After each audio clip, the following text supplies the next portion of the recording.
I'd love to get into a little bit on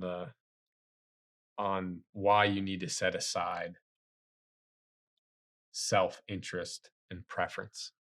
Because one of the things that I've experienced is, what do you do when God moves through you? When you open yourself up to God and God moves through you, and you act on what God is doing.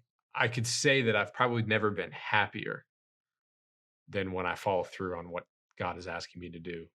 And it to some degree incentivizes me to do that again. Now I resist it because I'm human at different times, but there are certainly times where it's like, well, I'm going to do this thing that God wants me to do because it's probably going to make me happier after a certain amount of time. So, in your mind, what is the relationship between self-interest and present and preference and that holy moment? Yeah, so it's a great question, and it's something I try to explain in the book because I think it is really, really important. I am not saying set aside self interest and personal preference um, because you should suffer or you should spiritually discipline yourself in this way or any of that. I'm saying set them aside so that you can really hear what God is calling you to. Um, he might be calling you to do exactly what you want to do in that moment. Hmm. Um, and so, yes, you set self interest aside, you set personal preference aside, but then in opening yourself to God and listening to what God is calling you to, He may give that straight back to you Hmm. and say, "That is what I want."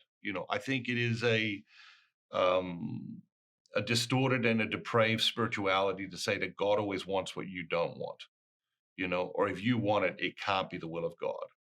Um, in fact, I think one way to measure spiritual progress is over time, uh, we should discover that we want what God wants more and more. Over time, as we're setting aside self interest, as we're setting aside personal preference, over time, we should see God returning us back to that and saying, no, that's actually what I want. Um, because alignment in desire, desiring what God desires, is wisdom. Um,